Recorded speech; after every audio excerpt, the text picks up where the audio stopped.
안녕하세요. 페루의 김중원 선교사입니다. 오늘도 하나님의 말씀을 사모하고 또 갈급한 마음으로 이 새벽전에 나오신 모든 성도님들을 사랑하고 축복합니다. 그리고 항상 저희 선교사들이 부족한 모습을 보일지라도 항상 기도와 동역으로 함께해 주셔서 감사의 마음을 전합니다. 먼저 기도하시겠습니다. 하나님 감사합니다. 어려운 이 시대에 우리를 선택하셔서 오늘 이 자리에 나오게 하시고 주님께 예배하게 하심을 감사드리옵나이다.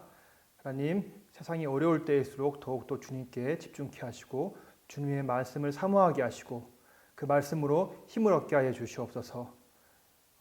감사합니다. 이 모든 말씀 예수님의 이름으로 기도드려 싸움나이다. 아멘. 저는 걷는 것을 좋아합니다. 어렸을 때부터 걷는 것을 참 좋아했습니다. 제가 살았던 동네는 1시간에 버스가 한 대 정도 다니는 작은 마을이었습니다. 그래서 어렸을 때부터 걷는 것이, 웬만한 거리를 걷는 것은 제게는 일상생활이었습니다. 저는 걸을 때마다 한 이 정도 되는 막대기를 들고 다녔습니다. 그 막대기는 저한테 때로는 악마나 괴물을 물리치는 기사의 칼이 되기도 했고요.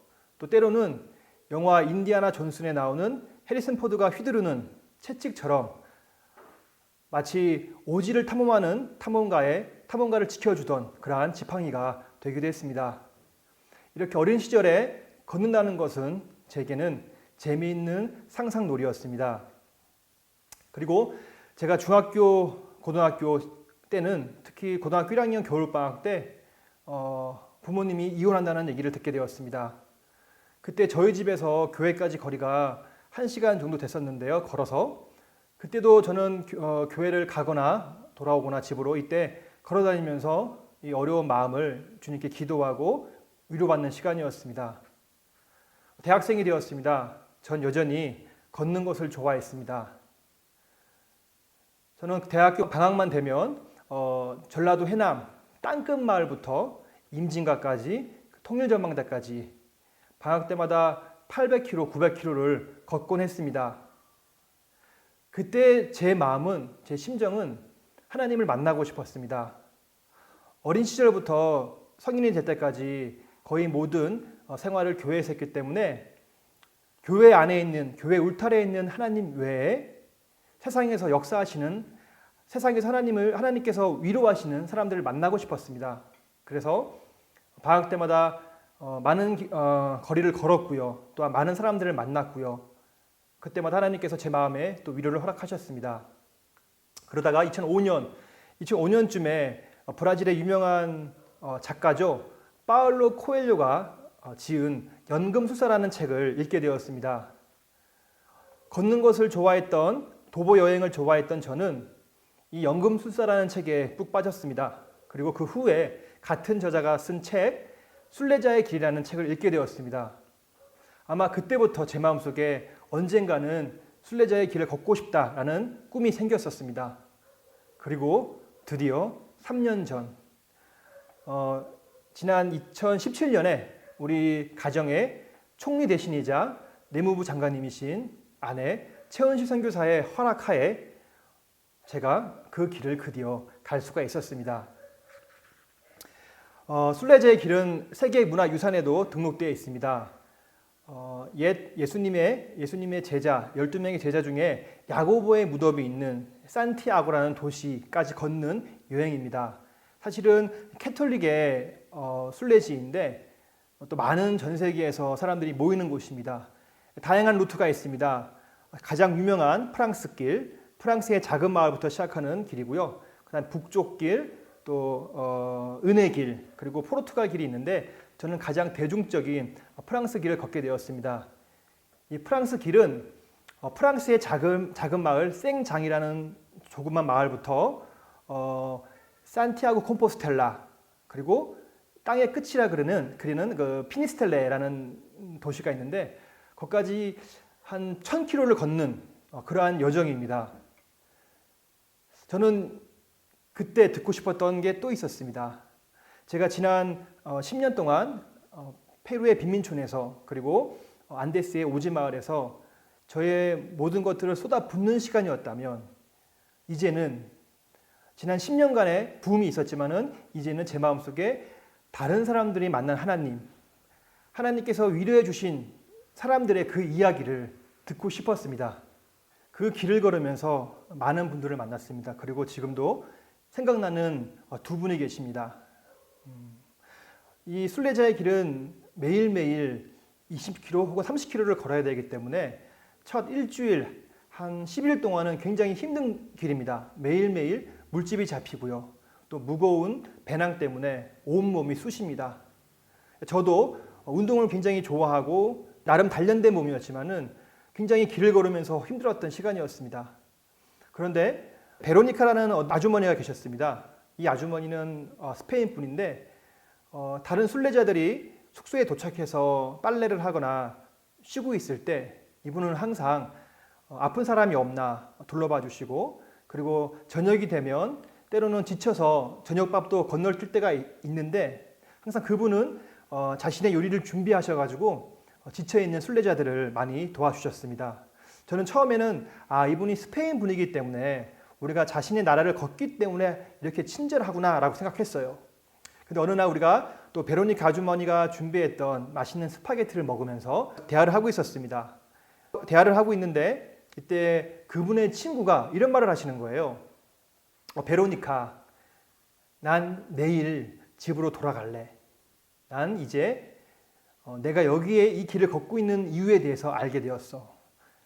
저희는 처음에 그 얘기를 듣고 무슨 사연이 있나? 그리고 저희가 물어봤죠. 왜 그러시냐고. 그러니까 그 아주머니께서 그 친구분께서 얘기해 주십니다.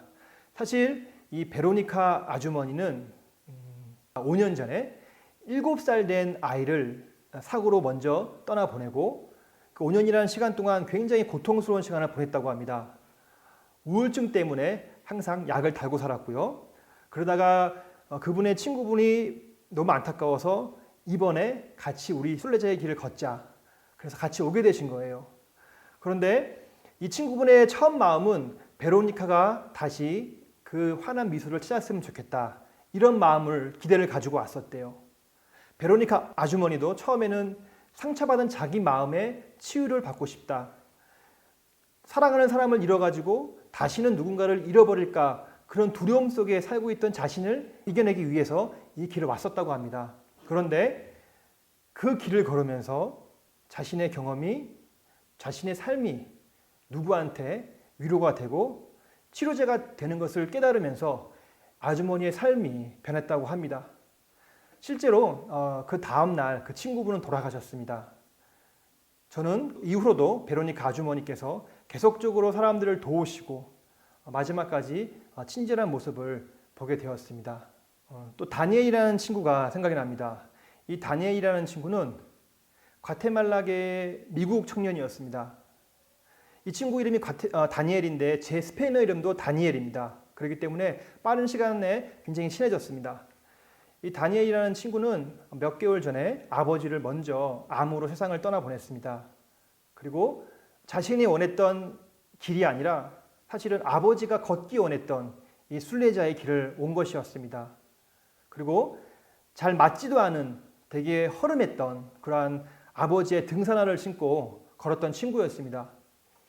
어느 날 이 친구하고 대화를 하다가 아직까지 해가 뜨지 않아서 하늘에는 굉장히 별이 많았습니다. 촘촘하게 새벽에 길을 나섰기 때문에 이런저런 대화를 하다가 이 친구가 사실은 이 길을 오게 된 이유에 대해서 설명을 해주더라고요. 그게 뭐였냐면 아버지가 세상을 떠났는데 그 아버지가 암 투병할 때 그리고 세상을 떠날 때까지 자신과 아버지의 관계가 좋지 않았고 용서하지 못했고 결국에는 화해하지 못한 모습으로 세상을 떠나게 된 거였습니다.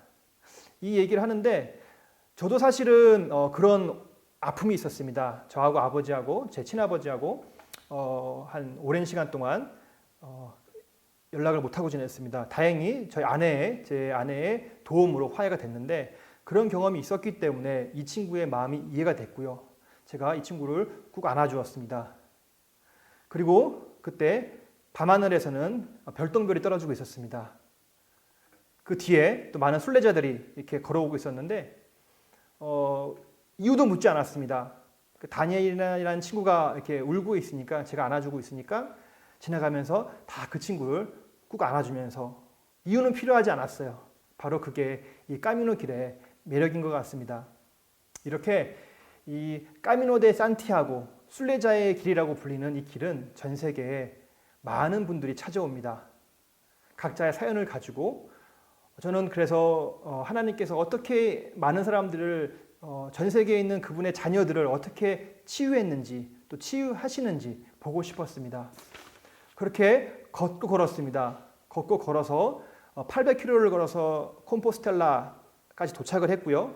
또 걷고 걸어서 땅의 끝이라는 피니스테레에 도착을 했습니다.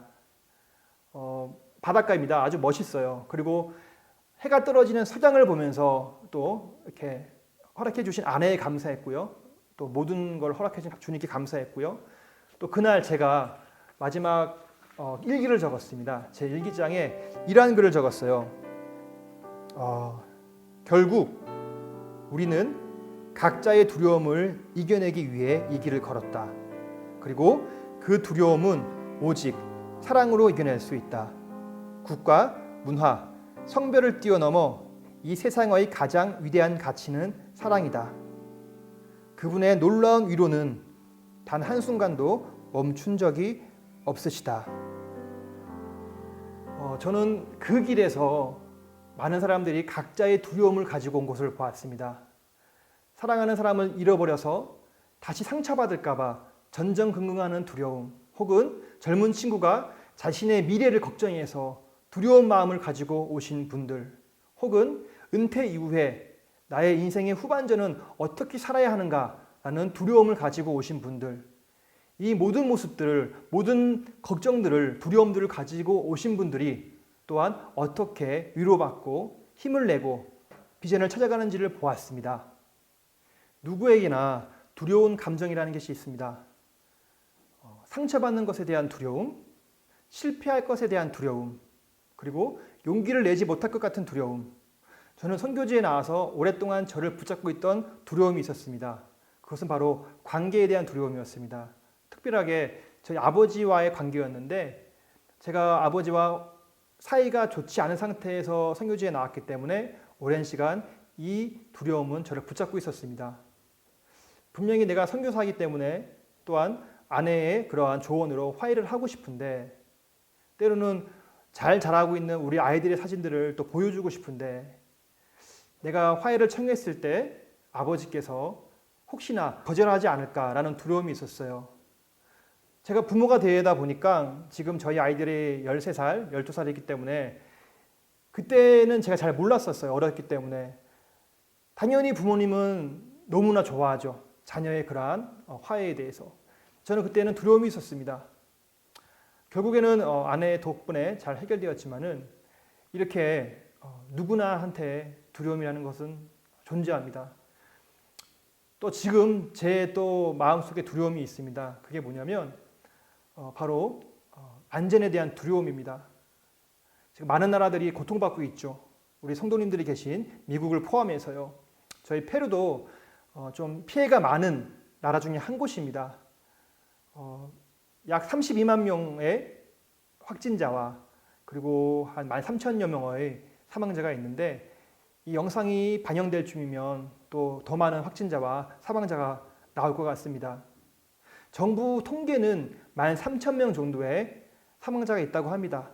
그런데 페루 통계에 의하면, 페루 통계청에 의하면 작년 1년 동안 총 사망하신 우리 페루 시민들이 약 11만 명입니다.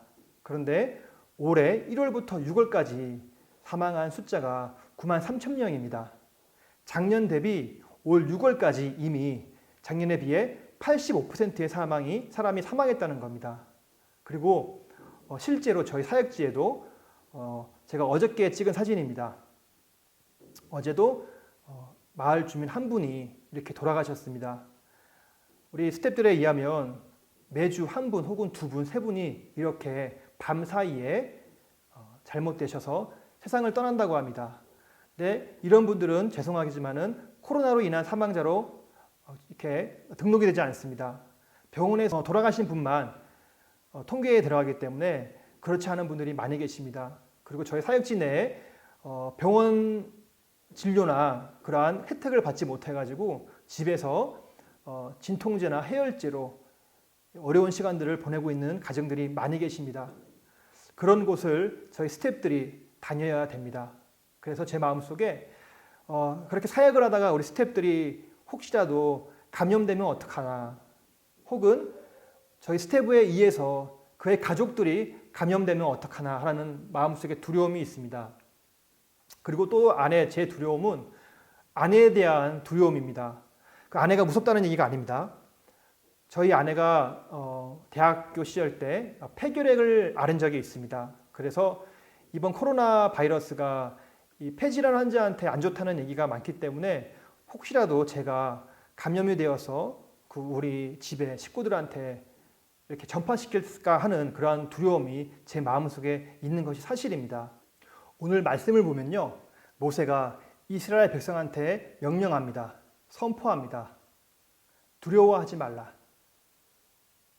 이 두려워하지 말라라는 하나님의 명령은요, 성경책에 약 366번 기록되어 있습니다. 제 생각에는 하나님께서 우리 인간의 연약함을 잘 아시기 때문에, 우리가 얼마나 두려움을 잘 느끼는지 아시기 때문에 366번이나 말씀하지 않았나 생각됩니다. 전 이 두려움이라는 감정을 나쁘게 생각하지 않습니다. 이 두려움이라는 감정은 우리 인간들을 약하게 만들고 연약하게 만듭니다. 그래서 더욱 하나님께 기도하게 만들고 무릎 꿇게 만들고 하나님을 의지하게 합니다. 우리 인간들에게 이 두려움, 약함이라는 감정이 없다면 아마 굉장히 교만해질 겁니다. 심리학자들에 의하면 우리가 느끼는 약 95%의 두려움은 실체가 아니라 비이성적인 마음이라고 합니다. 대부분 마음 안에서 착각을 일으키는데 아직 경험해보지 못했거나 경험해보지 않았지만은 그러한 우리 마음에 있는 거짓된 마음들이 우리를 약하게 만든다는 것입니다. 그런데 오늘 모세가 이스라엘 백성한테 선포했던 두려워하지 말라, 이 상황적 배경은 우리가 흔히 느끼는 95%의 비실체적인 두려움이 아니었습니다. 400년 동안 처절하게 고통당했던 이스라엘 백성들의 두려움, 공포, 얼마 전까지 매맞고 채찍질 당하고 사랑하는 사람들을 주위에서 잃어버린 것을 보아야 했던 정말 뼛속 깊은 곳까지 새겨져 있던 두려움이었습니다.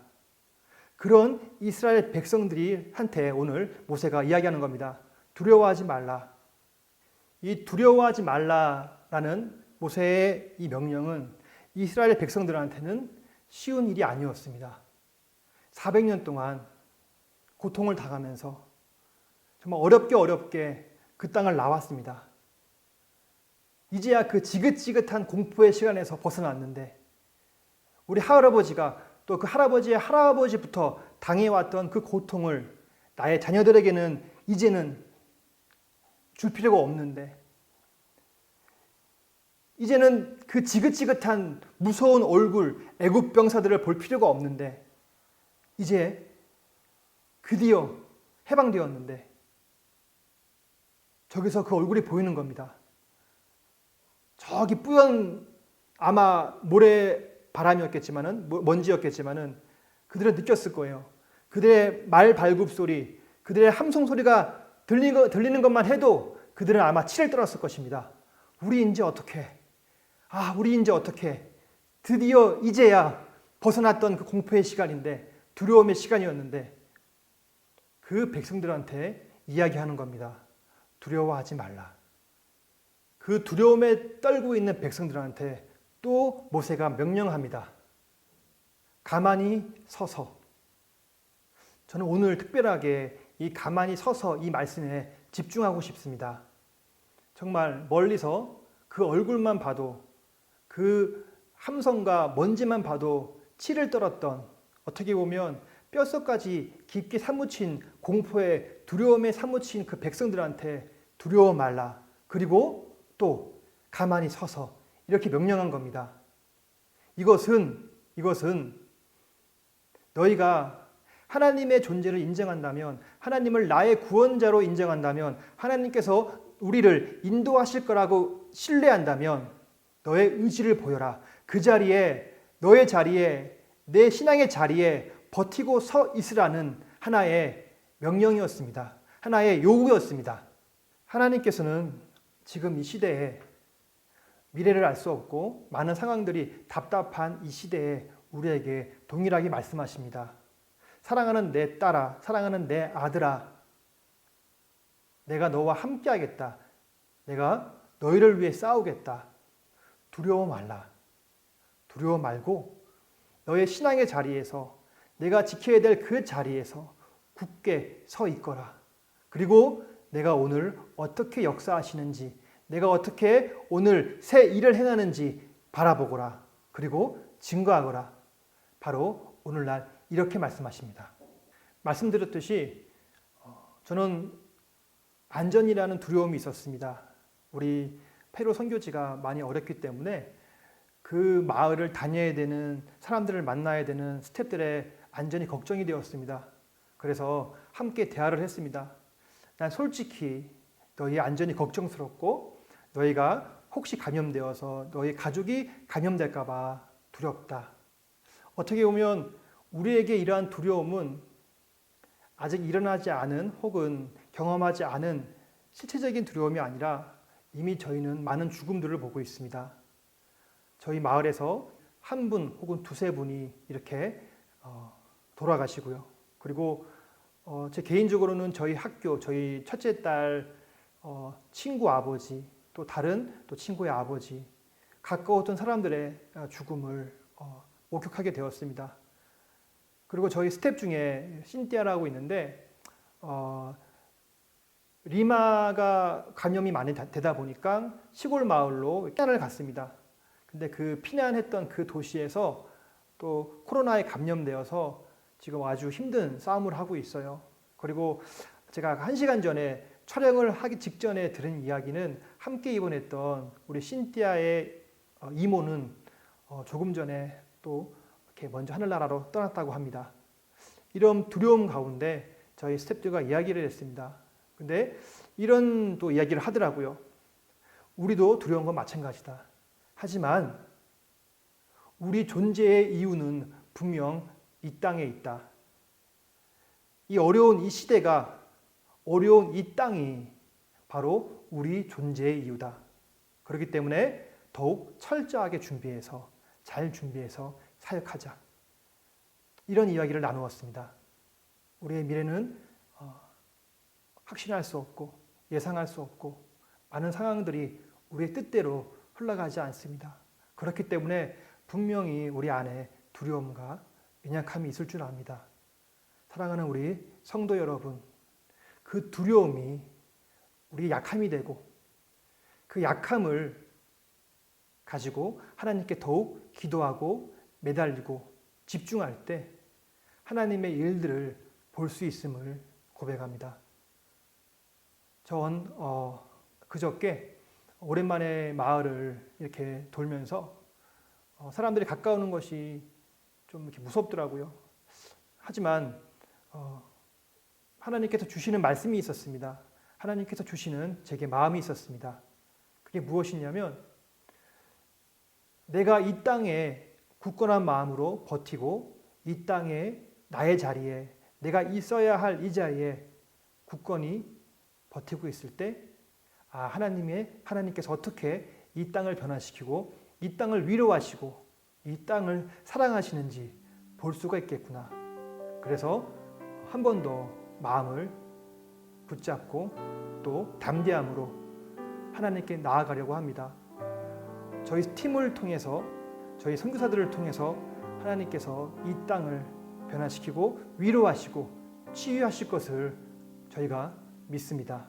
저희는 오늘도 내일도 앞으로도 굳건하게 하나님의 말씀을 붙잡고 갈 것을 약속합니다.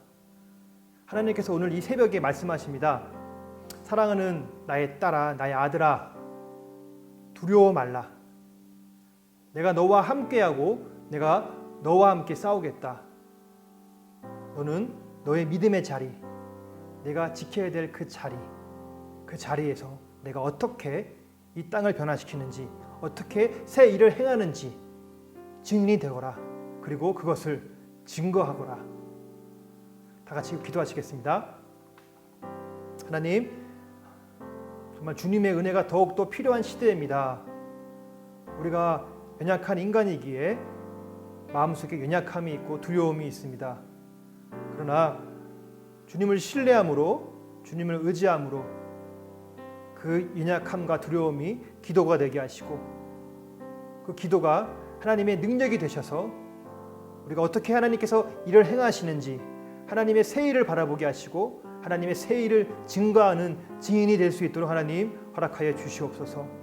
전 세계에서 힘써 일하고 계시는 선교사님들을 지켜주시옵시고, 또한 우리 성강교회 성도님들, 특별히 우리 임 목사님과 사모님, 교육자들을 사랑하셔서 더욱더 이 땅에, 이 시대에 하나님께 귀하게 쓰임받게 하여 주시옵소서. 감사합니다. 이 모든 말씀 예수님의 이름으로 기도드렸사옵나이다. 아멘.